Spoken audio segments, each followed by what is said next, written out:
experience from our friends from stokehaunted. Oh, sorry, just wait for, yeah, no problem. Just join in when you're done, guys. As like last time, guys, we will all have different opinions. We will probably, well, I hope not, it may get heated, but one thing I will ask is no matter what goes on tonight, is we all walk out of here as friends, okay? We'll all have different opinions, you know, we'll argue that's blue, and that's brown, and that's black, and that's white. The other thing I'd like to say is I will throw out some subjects into the floor. If you do want something to say, can you just please just raise your hand, not like a skill point up, just raise your hand so I can acknowledge it. And what I'll do is, like Ange just showed me there, is what I'll do is I'll go around and then I'll just tell the people so everyone can get their say. Just listen to what each person's got to say, guys. Try not to interrupt. I know some of this might get a bit heated, or I'll call it, but no fisticuffs, no fighting allowed. We have got Nick the bouncer with us, haven't we, Nick?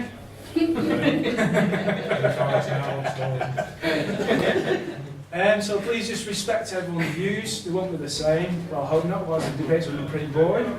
And we will start. Can I just ask you guys to put your mobile phones onto silent for us, please? Excellent. Okay, has anybody got any specific questions you would like me to start the first one? Not a question, but off the back of last month's chat debate thing, we were talking about, at one point, signal generators. We've been doing some playing. Just one thing, Dave. Keep it at such a low level, mate. Last time you... Yeah. Yeah. We've got this thing that goes... Okay. Is that why we know? Have you been to the doctor? And seen the effects. Done two now. First one was a engineering type one. Yeah. It wasn't so great. Okay. That was using a sine wave generator Yeah. into an amplifier, into a speaker, and it was pretty naff. Yeah. Effects were crap, really. Go proper. If you want to do experiments on this, I've got loads of experiments I want to do now off the back of this. Yeah. And especially in this paranormal field, there's things, I'll just mention some words. Standing waves, it's a great thing that we need to get into. I've not done this yet, but if you guys want to do it, I want to do it. We'll go for it. What we're going to do. Yeah. But us I did, app, Yeah. Android, Yeah. store, it's free, signal generator. Put it into an old guitar amp, you can buy these second hand off eBay for next to nothing. Great. Works perfect. Down to the ultrasound and infrasound, you get some really good effects, and you do hit resonance throughout, which has effects on you. When you sort of see things, I've not seen things, which is what the debate was on about last time. Yeah, It's yeah, certain yeah. frequencies you can see things. I've not seen things, but off the back of it, I have some research, and I want to look into, like I say, standing waves is a good thing. What that's to do with when you make a sound, a wave shaped like that. If it's analog. Like that. Anyway. Not digital. Yeah, Well, digital go will just be clips, that's all. Yeah, well, it'll be a wave then, maybe it's a signal. If you've got a wave, Yeah. low frequency, you can get it where the wave travels a distance and your resonance could be meters away from the speaker. Okay. So your speaker's where I am, Yeah. and your resonance will be over by you. So what resonance frequency are you working? Well, it depends the size of the room, the shape of the room, the volume, the frequency that you're projecting at. But you can get some really weird effects where you're hearing the sound over there being projected by me that you can only hear over there. Do you think that that's how spirits sometimes throw the voices sometimes then, or make noises? Well, like I say, that is purely resonance of long wave frequencies. You've also got to be careful. And it's great. You've also got to be careful what gases are in there as well, because that will interfere with the frequency. Everything does. The shape Yeah, is it the does, yeah. most effective. Yeah. Because like the classic one with that people do when they douse sugar or salt or onto a baking tray on a speaker and you get all the Yeah. funky patterns, it's the same thing. Because methane and things like that actually absorb the sound waves. Anything absorbs the sound. But I know what I'm saying, Oh, but methane. gases. Sorry? That's what any medium is, Yeah, I know, yeah. unless you're in space or something. Me and Matt have been using a frequency counter for the last month Yeah. or so, and we found out that the frequency counter on most haunted buildings, for the lack of a better phrase, tend to stop around the 390 to 400 megahertz band. So So that's when we're getting. we're going to be trying to do some kind of listening between the 3 and 400 megahertz band, which is a band that's not used by anybody. We've been an amateur radio operator. I've checked all the band plan between 3 and 4. There is nothing. It's not What we allocated did is, to anybody. I think this was when we first were looking at Rookery Wood. We were getting a lot of K2 activity, so we got the frequency generator just to see what frequency range was interfering with K2. So we could rule it out being like, I don't know, taxi radio, military, etc. It's a logical step. But it was focusing on between 400 and 405 megahertz band when the K2 was firing, which is very odd because it's not used anymore. So we thought, well, is there any way we can listen on that? What is in that range? Nothing at all. There's nothing between 390 and 450 at all. Nothing at all. Not even pages. Is that It hertz? used to be the old Yeah, hertz. Used to- Hertz. It used to be the old fire brigade, ambulance and police, but they've taken them off and encoded their signals. So between 395 and I think it's 450, there's absolutely, it's an empty band plan. In fact, some of the old TV channels, the old analog TV channels, were just about 417 to 419. So they were around about there, up to about 502, I think it was. So that band, officially, if you get a band plan, you can go on the internet and download a band plan. Yeah. It's not allocated to anybody in the UK. We found it's allocated to Netherlands, and was it Canada. We're not going to pick Netherlands up or Canada unless the weather conditions are right. Especially not in a room with a K2. Yeah. So we're going to be working on them frequencies and just monitor, instead of using the ghost box, Yeah. just monitor, because I've got a frequency scanner which will scan between 3 and 4 and see what we pick up from there, and then we'll let everyone know our findings. Back to what you just said, with the weather, that'd be another good experiment we can mess about with. Besides ghost hunting, I love really into astronomy, big style.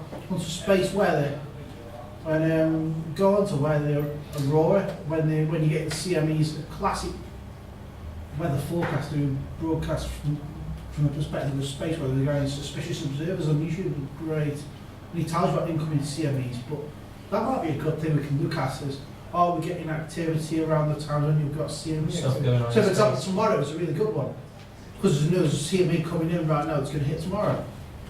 So what's the date? And next year we get what we call So sun we know on the cycle, which is 22nd, 11 there's going to be some great CME activity. Dave, just explain to me what CME is. Coronal mass ejection. It's basically when the sun goes.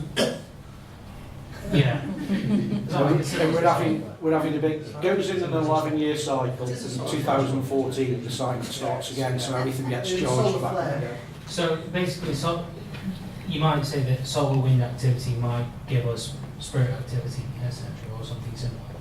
No, when you got aurora, ionosphere, it comes down, so you get a longer bandwidth. They have a longer. So you talk about Netherlands potentially might be able to pick up radio waves from the Netherlands. I don't know. I see what you're saying. Maybe if it was a time of a solar flare, you might be able to pick up more things or from further away. Okay, this Mike's got a point, one Mike. I was just wanting to ask Matt, are you saying you were picking up signals between the 400 and 500 when the K2s were spiking? Yes. And he said it's not used anymore. Do you know what it was used for? Well, I think Andy said it used to be used for police. It used to be fire, used for ambulance. the General emergency hospitals. services, it was their band, which is now in. So it's no CB or anything like that? No. No. And most of our walkie-talkies that we use, the cheap NAF walkie-talkies that Paranormal Investigators are on 466 meg. So you can key them, they don't interfere with that 450 meg band at all. So if there's a way we could listen to, I don't know, say for argument's sake 395 to 415 in a radio perspective, like a ghost box would, Yeah. and continually scan it, then we may, I don't know. But if it's spirit that's interfering with the K2, then if we can listen to what they're doing, or if there's any anomalous noise, I mean, it might end up being absolutely nothing, but it's something that we've noticed on the last 5 or 6 investigations that when the K2s peak out at full, that frequency's been messed around with and the frequency counter stops. Now frequency counters do a complete sweep of the band. From the one I've got does from 0 megahertz to 2 gigahertz, which is like your microwave oven band. So if you put it by a microwave, it'll pick up your microwave. It only stops when it detects a signal. It's not, it won't get affected by someone switching a light on or anything stupid like that. But the moment the K2 pegs at full, it stops round about that sort of band. It just stops scanning until the K2 goes back to 0 and then it carries on again. So there's definitely something there, but we don't know what it is yet. It's still early days. Something for us to play around with. So, but if we do find anything, we'll post it on Yeah, the usual site so you guys will know as soon as we know. just to close this one down, Dave, so you want to do this experiment? Well, We're using this. it's not an experiment, you know, we don't know what it is. Okay, you said you wanted to do an experiment. What do you want to do, Dave? What's the... Well, I've got loads of things I want to do on the sound waves and stuff, which... Go with the signal generator. Yeah, I'm messing about with standing waves at the moment. That's the sort of thing I'm messing about with because it's fascinating. And I've got a background in music because I used to be in bands and I'm a musician. Flat fascinating. Right, so what do you want to get out of that, Dave? The potential for hearing noises that are coming from nowhere. Okay. Or discovering where they're actually coming from, yeah. So do you want to do any investigation work using this sort of instrumentation then? Yeah, it's just background knowledge, isn't it? You know, when we're investigating, we're not sheep, that's why we call them investigators. We're actually trying to say, let's see if we can explain away everything and the things that we can't, those are the things we go, ooh. Well, that's the first rule of investigation. That's a rule,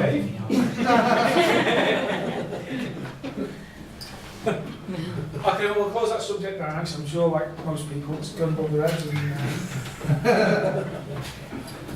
But yeah, I'll talk about it later because I've got quite a good education in maths and physics, so and part of my job that I do involves a lot of physics and everything. So I might take that a bit further actually. Maybe do some of our investigations so you can pick up something.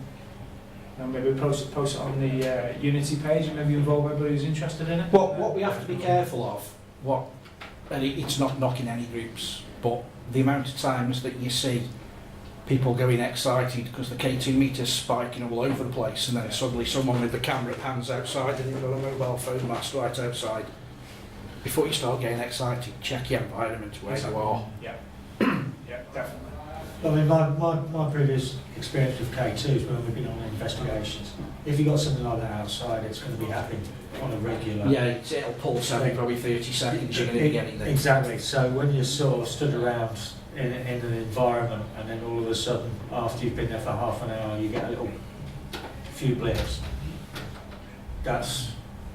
Especially if you ask and take question and like we did when we were at Alton Towers, was there anybody there, give us a sign and it went straight away. I mean, you can't really say that was No, that's right, no, it's... a transmitter. If you have two or three as well, but yeah, if you have 2 or 3 of them, it's ideal. It's more than coincidence, isn't it? Because when we did that Ouija board in that back room, we'd got, I don't know if you've seen the video, we got one in the middle, one either end, Yeah. and they went round in a circle. Yeah, We asked for the middle one lighted lit, we asked for the 2 ends to lightly lit.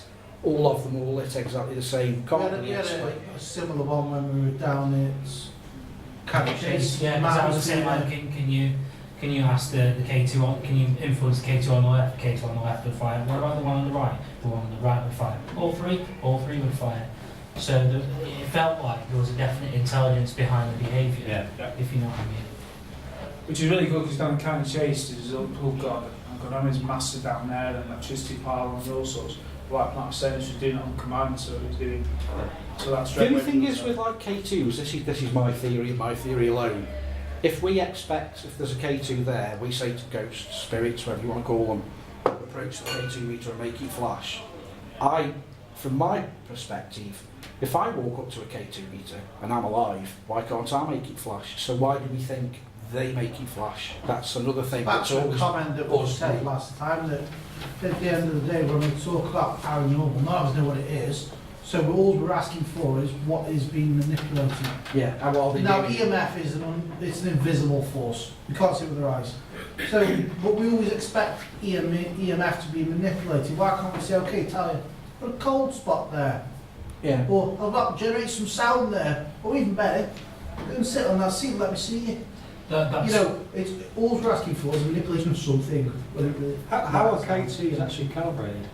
They're not. That's They're not, they're just mass produced in a factory, and you can put 3 side by side and they'll all give a different reading. It's a shame, That's- but they're just a mass this produced. is why That's a why digital EMF is better than that's actually exactly what I was giving going to say. a... So you can actually take a proper reading, you can see what the difference is between the readings, what's actually going on. Yeah, the only good thing about the K2 is it's visual, people can see it, and it's had TV exposure, so they're not cheap. Nothing in the paranormal's cheap, but you can physically see the outcome on a digital one. You've got to stand there and hold it or look at it to get a Yeah, reading. But 7.4. unless you want to spend thousands of pounds, you're not going to get any kit that's calibrated to anything like decent. No, it's You not. probably agree with that. K2 is basically, you know, basically you go on one go, yep, there's a cable there, or no, there's not a cable there for the big electrician. But yeah, they're not calibrated, so in a sense they are flawed. But They do a basic Oh, job, and they give you an idea of what's going on. Definitely not. well, they were probably calibrated when, well, probably not made in China, but they may be calibrated as they come out of the factory. But as soon as you drop it, straight away the calibration is flawed. Yeah. You'd have to go get it recalibrated again. We used to take a lot of our equipment where I was working before to scientific instruments on where macro is, and like say if you bump something down in your kit bag, bump it down, it's like that's got to be recalibrated. Yeah. So how we just throw in your car in your boots, they'll change every time you use it. Yeah, It's just Yeah, one of them it's phases. just good for an indicator. It's just a visualisation and a bit of Going clue back what's going on. to what Dave was saying about why can't we ask him to make a cold spot, I think that's a good idea. When you approach every experiment, you should approach it with exactly the same measurement criteria. I.e., did you get an EMF? Did any temperature change? Did we ask for it? Was it on command? Etc. Yeah. And I think it's our duty as investigators to actually rigidly approach those elements. Just like you were saying, do the left one, do the right one. Yeah, exactly. And can you do that with temperature? Can you do that with light? Can you do that with sound? Basically, all the senses you have at your disposal. If you get a correlation between all of those things happening, then you've got a suite of evidence that supports each other. I agree. As opposed to walking in a room, is there any ghosts? Things flashing? Yeah. Oh, great. I've gone cold. Something's just touched me. Oh, that was a good night. You know?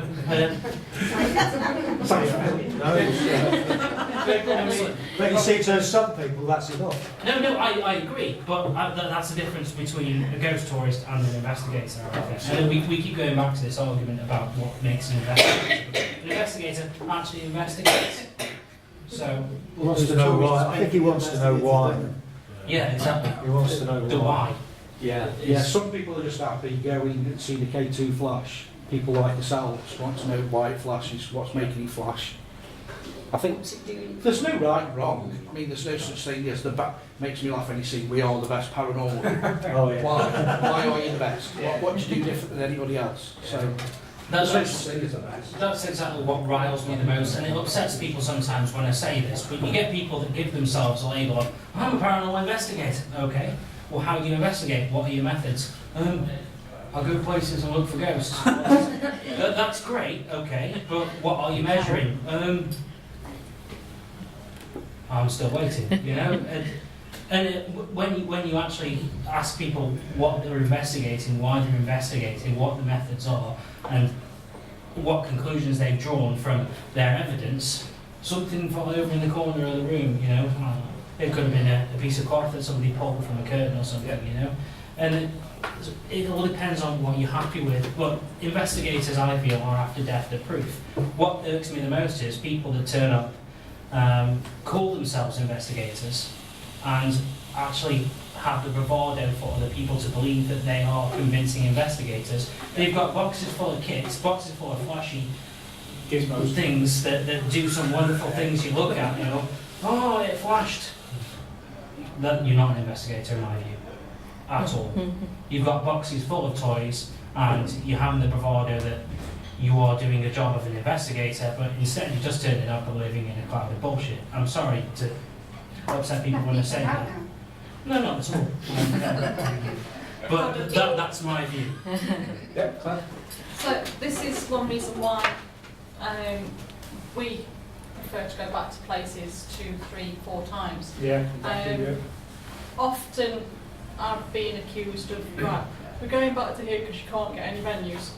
it isn't at all. What it is we're trying to strike the same venue while the iron is hot, so that we can replicate what we did before. And we've done it before now, haven't we? Where we've started off, you go in the first time and you try everything, and then gradually you pick it all down every time you go back. And certain places we've found that only electronic phenomenon occurs. Other times you've got sound, but normally in one place there is one type of thing that you can really focus in on.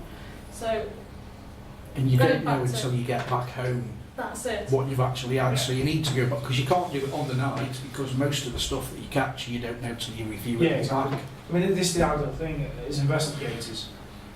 One thing for everybody who investigates who's not a professional, and I don't think, well, there are some professionals, is when you're doing a venue, as soon as you leave that venue, when you go back a week or 2 weeks later, it's contaminated. Because people are going back into that venue, they're changing things around, they're changing things, putting new bulbs in, taking old bulbs out, whatever, it's still contaminated. So the evidence you have, you still can't be different and saying that's proof it's paranormal, unless you can prove that that was actually shut off for that length of time, wasn't contaminated. But they, Well, if you've got your different types of investigation, whether it be scientific or mediumistic, Yep. if it is a majority mediumistic investigation, it doesn't matter where you are. So going back isn't a problem. It's like in church, you go to the same place week in, week out. And this week you bring in blah, blah, blah, next week you bring in, you know, we're supposed to be getting rid of time and space and being able to communicate with anyone anywhere, if it's mediumistic. You know, if we are taking on the expertise of mediums and saying, get in touch with whoever you can, there's no problem going back to the same place, just like there's no problem going back to the church every week. there isn't. The problem with mediums is they've got, don't get me wrong, the mediums I class them, don't take this the wrong way, and not something where I class you as a tool, okay? Not in an offensive way, it's you're a tool, Dave, but they'll class you as a tool. The problem is, whatever you're picking up is personal to you. Yeah. So I can't say to you, whatever you're picking up is, yeah, I agree with that, that's absolutely spot on. I'm not saying you're lying or not telling the truth. If we've got something that's physical in front of us and 8 of us have seen something, you can more likely say, yeah, that's happening. Well, where that's because of the ratios of probability, because the majority of your investigation, scientific evidence is going to come out on a minimalistic percentage. You're going to get scientific evidence, what, 5% of the time? 5% of the time. The only thing that's entertaining to paying guests is mediums. Yeah. Now, if they bring you through Mary from 1402, yeah, okay, you're listening to a story, but if they say, I've got your aunt Ethel, that's awesome. Don't get me wrong, Dave, because I'm a believer in mediums and I've become quite sensitive, but no medium yet has actually given me any proof to say, I've got your great auntie Ethel. Go see Gerard Smith. And if you turn around and say, okay, you can't, because, you know, I believe in it, but I'm sceptical, very sceptical of it. Mate, honestly, I am up there on the skeptic circle. I know you quite well. But Go see Gerard Smith. because the closest I've got is at a lake called Beneath Heath. Me and him recorded Gerard Smith for the Gordon Higginson Memorial. Yeah. Go watch his mediumship. I uploaded it to YouTube as a 2-hour demonstration. For me, even to watch it, I still won't believe it. Okay, this is why I say It's got to be you personal to me. personally go and have a reading off the man. Yeah? I've never seen anybody even close to him. You know, when we talk about Matt's family, the Higginsons and Gordon and Fanny and that, Gerard is in that league. After Fanny and Gordon, there's only Gerard that I have seen, and I've been around the country, I've seen these meetings with Nick. I've not seen anybody as good as Gerard. Yeah. Don't get me wrong, I'm not knocking it because I'm a believer in it. Because you're going to go to the course. No, I totally agree. But for me personally, I totally agree that you shouldn't agree unless you see it yourself. yeah. Otherwise, you're a sheep. Going back to what you were saying as mediums as evidence, I think we'll only ever find that middle ground is when, for argument's sake, a medium's communicating with a spirit that's in the locale. Or say, right, yeah, he's here and he wants to communicate, and he's approaching the K2 now, and then the K2 goes. That would I would consider a correlation of evidence, because I agree on that. It's when I've got John here, he came here in 1828, used to sit in that cupboard, like basically telling Yeah, a story. Exactly. That's more what we call meta evidence.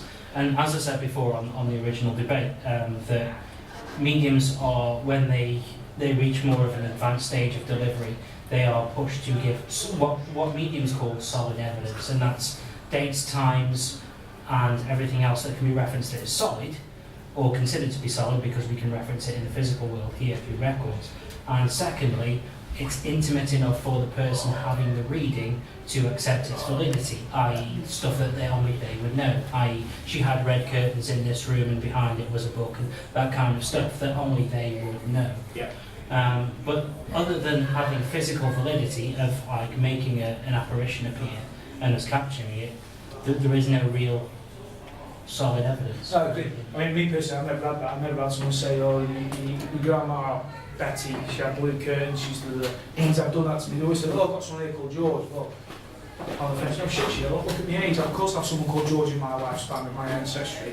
Am I going to try and then link back to fit? Because if I'm going to see a medium, there's two reasons. Either I'm grieving or I'm desperate to communicate. So therefore I will want to make that fit. Whether I'm subconsciously making it fit or consciously making it fit, I will make that fit somewhere down the line. And that's the only problem with me. I've never had someone who said, your grandma Betty, she's 34, blah, blah, blah, she used to sing this when you were 2 or whatever. So I'll come to you next one, Andy. I think there's two types, isn't there? There's the spiritual side of investigating, and there's also the scientific side of investigating. I'm very sceptical as regards the spiritual side of things, and until I'm the same boat as you, until somebody comes and taps me and says, I've got your great-granddad or some relative. There are merits for both. The only difference is with scientific, you can record it, Exactly. and you can use it as tangible evidence. With a spiritual medium, you're relying on that one person to give their perspective of it. And I find it interesting that you've quoted one person in the entire UK out of all the ones that you've seen as the one person to go and see. Surely there are a whole host of mediums, and they should be roughly picking up on the same sort of Most thing. religions do that though, don't they? Yeah. In Christianity, Well, I wasn't aware mediumship was a religion. in spiritualism, we supposedly have no fixed creed or dogma, so I can invent my own dogma, and all I have to go by is my own experience and perceptions. So I'm not going to say Jesus says, I'm going to say people I've seen say. We can only give testimony to our own experience. Exactly. Yeah. Laura? Yeah, coming back to your point about tangible evidence and referencing, that you'll know the difference between a trained medium and a life experience medium. The trained medium will be there to say, yeah, she got glasses on, she was 5'2", she died of this, that and the other, so that you can actually take that information and go, yeah, actually they are communicating with that person, rather than be giving something vague and, well, she was about 60-ish and she got sort of grey hair.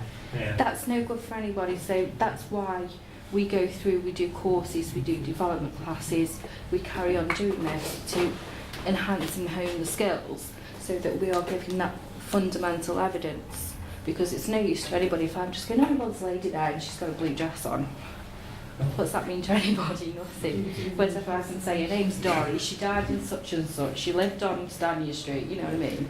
Then it gives a lot more credence to what we're actually doing. So let's just want to set that out. Yeah. It's moves to my point then, which we came about last time when we never sorted it. We've got the cameras now. I think we should do that experiment: science versus spiritualism. Sorry. And then people want to go down the. We'll go to two different. We'll go to the same venue. No, let's start again in English. We'll go to two different venues. One group will do it using scientific, like temperature guns, EMF readers, so on and so forth. The other group will go using spiritualist tools, Ouija board, brass tipping, deviation, what they're picking up. And then we'll come back, swap over, come back again, and then we'll put the experiment, the results together, see what we come up with. Is everyone up for that? Yeah. Can I just ask what things you're going to put in place to make sure there's no... Contamination? Yeah. Well, what I would do personally is I will say we'll meet up at Amley Town Centre, follow me, and I'll take you to somewhere where I know I haven't told anybody where we're going. Now, you may have been there before, don't get me wrong, because there's a lot of places where I get investigated, but that's the closest way I could probably do What it. about the swap over of, we know how we all share things on the Unity page and things like, obviously Nothing's- you wouldn't do Well, that. it's all done on the same night, but you Right. don't. So when you're swapping over now, you can't. So you'd never actually meet Well, you the could, other you team, could meet, really. you could meet, but you don't tell each other the experiences. So it's all based again on the trust. Yeah, it's Better about to so not meet then, eh? Sorry? Better to not meet then. You're not meeting. Yeah. No. Don't meet, just We want Yeah. to be as open as anything. Let's have I'll tell you what we'll do. We'll do it down Chase. We'll do it down Cannock Chase because it's 26 miles. Okay, and I will find 2 areas, and I will take one team to one area, and I'll take another team to another area. I will time it, and I'll go and call one team back, and meet me at one place. Take the other team meet me in a totally different place, and I'll swap you over. And then at the end of that, we'll meet up in the same place and see what happens, see what results we got. And we'll do this through the Paranormal Unity page. Is everyone on the Paranormal Unity page on Facebook? Yeah. Ian, you on it? Joy? I am Right, we'll get you, we'll add you in. If you're not in, we'll add you in. So we'll definitely do it. Matt, Yeah. come to you that. No, it's alright. It's just what I was going to say about what we consider validity of evidence. I mean, it all depends on what angle you're looking from. If you are more of a spiritual person and you're more inclined to be a believer, then I think that if you're looking at set evidence, then you'll take the meta evidence first and use scientific evidence as supplementary. Yep. If you're a scientist, you'll look at the scientific evidence first and look at any meta information as supplementary. There aren't many people out there that value science and mediumship or spiritualism or any kind of esoteric meta stuff as equally as the other. So I don't think that until you can find that person that looks at both in a detached manner and has an understanding of all the scientific stuff that went on and has an understanding of all the meta stuff that went on and can form a balanced review, then you'll get an accurate report of what's actually going on. I know one person, the closest person I know that's actually still behind me. Mr. Taft. Because he's actually, he used to do mediumship for how long? Wow, 12 years. 12 years. And when I first met Nick, I thought he was the biggest sceptic under the sun. Wow.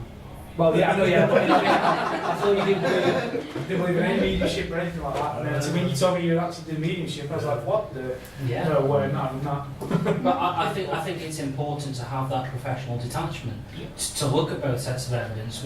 You know, if for argument's sake I was conducting some information from spirit and I looked at a set of scientific evidence, I wouldn't dismiss either. I would look at You've got the best type of evidence I find though, when me as learning and you as learning, rather than standing on a stage and charging £20 a reading, me and you go sit in beginner's class together. Yeah. We've paid our £3 to go in the class or whatever it is. You're going to read me, and I'm going to read you. Yeah. I would complete beginners. Yeah. For me, you know, I was in the same class as Nick. That for me was the best. I know you can't see evidence, but it was the best way of trying to convince you that Jesus is something. Well, yeah, I mean, maybe I'm coming across as quite. No, I Skeptic. appreciate what you're saying. You should I'm be not. sceptical. I totally agree. I am sceptical, but I do believe because doing these investigations now for God knows how many years, I've started picking up on things that you think, oh, that's a bit strange, but why am I picking this up? And even to my own house now. But I'm still very sceptical because I still don't know, am I making this up in my head? Am I imagining it because I want it to happen? How many times have we said the same thing? You've been trying to say to me, how can you be sceptical and start giving information? And it's stuff that I don't understand why it's there, and I am the first person to kind of say, well, is it because, you know, I've done a bit of horror? Is it because I'm right? Is it because I've just got an overactive imagination? What is it? Yeah. There must be some, you know, you've seen a horror film, so if you see a rocking horse, there's got to be a kid in there somewhere. You question it, but I'm constantly being asked, you can't be sceptical if you're doing that. And it's kind of, well, I'm kind of on the seesaw going either way. Yeah. And you can't explain it very well. I'll come to you next, Matt. Nick. Well, I think when you start developing, you'll become more sceptical anyway because you'll be learning out the mechanics of how mediumship works. Yeah. And it just does make you more sceptical. It's made me more sceptical when I went into it and I first gave my first reading, and I was in then. That was that was like to draw you in, so to speak. And then once you get to know the mechanics, you've got 1,000 more questions, and once you've kind of understood them the best you can, there's another 1,000 waiting right behind it to come along. And I definitely agree with Nick there, but I feel that the whole doubt in your mind, the whole like, is it me, is it my imagination, etc. I think the key element between the segregation between the two is experience and training. Most mediums will give validity when I say this, but they'll confirm that after a certain period of training and experience of what you do, you feel the difference. You know your own mind from another consciousness that's interacting with you. It's from my perspective, it's very subtle. Yeah. And a lot of the time, if I wasn't entirely awake or I wasn't in the best frame of mind, if I was being given evidence from spirit, I would think, oh, my brain's just being overactive, I'm overthinking stuff, I'm stressed or whatever. It is that element of subtlety that does take time and training to learn. Yeah. And I don't mean that anybody's disrespecting when I say this, but I think that there should be respect given to that level of experience. Oh, definitely. In terms of what we consider to be real and not real. Great. I'm not just come in, but saying what you've just been saying, it's a bit like, imagine seasoned criminals and things like that. I'm not judging on the same, but doing something they know is wrong, but yet they still do it. Does that work along the same path? What would make you do something? So in that the way of saying, I know what I'm picking up, I know it's not right, but I'm saying it anyway. If you can understand that way of thinking. You don't know it's right or wrong when you say it. I'll put my sales hat on now. Arthur Findlay Centre, I think it's next month. Is this my imagination? Of course it's not next month. Stafford. The whole thing when you're doing your training is basically go with what you're feeling. You're not trusting, you're just saying give it off anyway, even if it's wrong. And if you're wrong, so what? We're all friends, we're all going to give it off, the same bollocks. Now, you'd be surprised how many times you say, you'll get somebody who say, yeah, they want more, they want more. They're taking everything I'm saying. And like I was on about earlier, me and you, in a closed circle, just learning. Yeah. We're not learning off some guy who's professing to be Jesus too. This is me and you. Yeah. We're trying to learn together, and you're picking up all this stuff about me. Weird. And vice versa. You can't really say anything about it until you have a go. And I'm still the biggest skeptic ever, but I believe, like yourself. Do you think some of it we're actually cold reading people don't realise it? Cold read, yes, I see loads of it, until you see, alright, I will give you an Gerard Smith, I'll mention his name again, said to me... The on commission. Okay. I do not endorse. No, he said to me that my granddad was in the army. That's no, he was in the pit. Well, after this reading, I found out he was in the army. He says, yeah, he was a gunner. What? Later found out he was a gunner. He told me that he was in the army, and he was talking to my nan by letters. And my nan was down in London, and then my nan escaped with her sister, who was an evacuee from London. That's when he moved to Stoke. I thought, alright, yeah, whatever. This is a bit detailed. Pull the other one. He says, no, he moved in with his brother, his granddad's brother. They lived at the bottom of the hill. So, it's pretty generic, bottom of a hill. Yeah. Okay. Bottom of the garden, he had a shed. It was his chickens that he used to keep in the shed. He used to go down, kill the chickens, pluck them and eat them. That's his own source of food. Bringing up chickens for his own food. Alright, a bit more info. When Granddad and Nan got together, they bought their own house. Top of the hill. He says it was, I'm going to make up 1, 2, 3 ABC Street. He didn't say that. Yeah, I know what you mean. Yeah.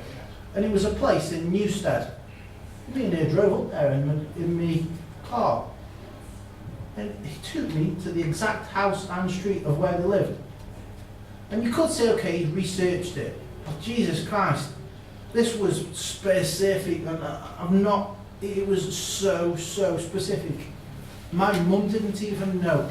When my auntie, my mum's sister, died 2 years ago, Jackie, that's when some photographs were passed to my mother of my granddad dying, when one of them was this army photo when he was chatting with my nan. Nobody knew he was even in the army. And Gerald had said all this stuff.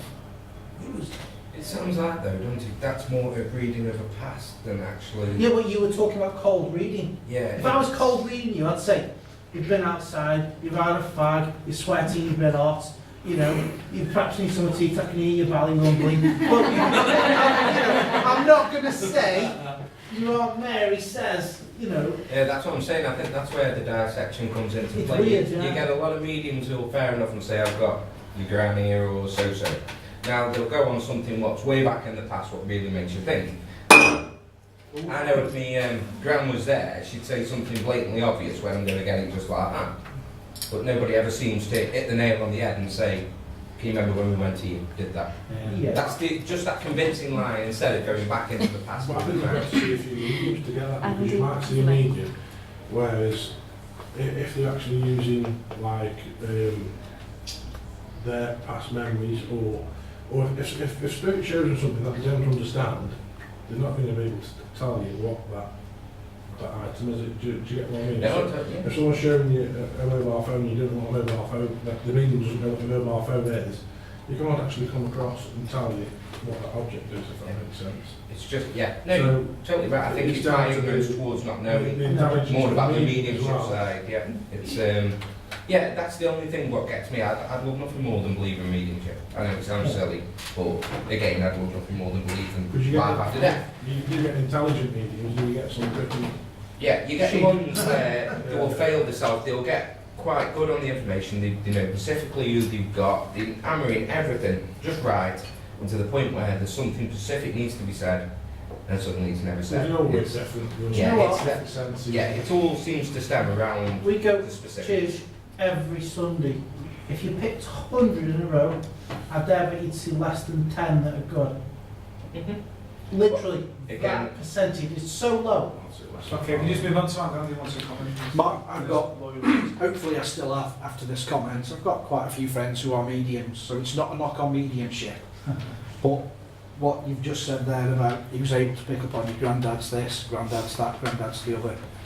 How do we know that mediums aren't actually reading thought patterns that are in your head? Not that you're giving them telepathically, because they could be giving information, they could be reading information unbeknownst to even the medium.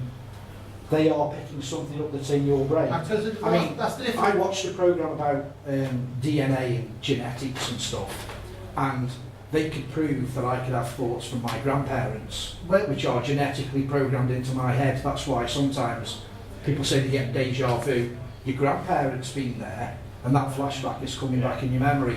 So how do we know that a medium is actually speaking to dead people? They're not getting thought patterns from the person they are doing the readings for. Speaking on my street now, yeah. That's Because what people have I had a think. heart transplant, Because and they've picked up memories of the person they've had the heart transplant from. I've seen this. There's one thing I think everybody in this room wants to get from a medium, Yeah. and that is the same questions answered. What's it like after death? What's it like to die? Is there a heaven? Those questions never get answered. So I really don't think mediums are actually contacting dead people. They are contacting something else other than a dead person. I want to They are ask a question contacting on the brainwaves. Because I don't know of any law that says when you die you can't tell your next of kin if you can come back what Jesus looks like. Yes. Does he exist? That's crop Oh of man, shit. you're There's no reason why they can't tell you that. Okay, But well, that's why I really don't believe mediumship is they are talking to dead people. I don't know what exactly they're talking to, but I don't think they're communicating with dead people. I think they're getting thought patterns. They can tune into Craig's head and get the thought from him. Maybe the medium doesn't even know they can do that. Again, there's a couple of different types of reading. If you're doing a psychic reading, that is reading a person, that is different than doing a spirit link. So I could do a psychic reading, I don't know, take on anybody and, you know, tell you about stuff that's going on around them and how they're feeling and all the rest of it. Whereas the things we have from spirit, we try and make sure we get something from the past to validate that information, something that's going current, something, again, that's referenceable. So it's like a checklist really that you go through. So you say who you've got, you go through and say, you know, I've got, I don't know, your Aunt Joan, and, you know, she's telling me about when you went to Scarborough and you grazed your knee on the sands, you know, that sort of thing. And then you'll say, right, now she's telling me to tell you when you're about your video that broke this morning. That sort of thing that proves that they are about something I wouldn't know and something that may be innocuous to you. But when you say it, they go, why did you know that? That happened just before I come out of the house. That sort of thing. So it's not that you're reading people. So you've got two different kinds of reading, is what I'm trying to say. I appreciate what you've said, and I agree to a certain extent quite a lot about it. But that argument comes when you're out on a specific site and you're picking up some 17th century bloke who's murdered 25 million kids or whatever. There's no memory implanted in anybody in that room. It's somebody completely alien to those people. That, you know, how can we explain? Now, what Andy's talking about there, though, is hereditary genetics. So yeah, I completely understood what he was saying. He said, I was just saying, What happens would be probably picking up on, because a couple of our mediums can touch walls and get readings from the, what do they call it, stone theory? Psychometry. Psychometry. Maybe they could be doing that, I don't know. I'm not really ridiculing mediums, I'm just trying to justify myself that if I got mediumship skills, and I'd love to be able to develop mediumship skills, because I would be the worst or best medium in the world, because if my father came through, first thing, what's it like in heaven? Is there a heaven? Where do you go? Is it better, is it worse? Mediums always seem to come forward, and your father's here and he says he feels fine. My dad would never come back and say I feel fine, he'd say, heaven sucks, mate, don't come here. All mediums always say, I've got your loved one here, and they feel fine, they're happy where they are. But that isn't what, I don't think what anybody wants. Everybody wants to know, what is there when we leave here? When we get buried in the ground or cremated. No, I've heard But readings. why would they not be allowed to say, who's going to say you can't tell them? Who's going to say to you, you can't tell people who are alive what it's like when you go? Everybody has the right to find out when they've passed away. Exactly, and that's exactly. So really what we're doing then, we're all trying to find out if there's life after death. We're never going to find that answer. Because the ghost is never going to tell you. The ghost is never going to tell you, ever. How do you know? Are you saying they're pleading fifth? What Sarah's just said, you're not allowed to tell you. I said maybe they're not allowed Yeah. to tell me. So we're from that assumption, you will never know. What's that? Mike's next. Go on, Mike. We're just literally going to brush off what you just said. I was asking it kind of chase whoever was in my team, if you can remember. I was asking then if there was any sort of law or rule to where they're not allowed to tell us exactly what it's like, or everyone's got to have their own personal experience, if there's some sort of rule against them from telling us any information to get about what it's like on the other side. Well, if you believe in that, there's a rule. You've got to kind of think, oh, okay, you take Christianity, okay? What we're doing is a sin. It's a big sin. Because in Christianity, if you're a ghost, if you died, you're not allowed to come back down to heaven. Down to earth. Okay, it's a big sin to do what we're doing.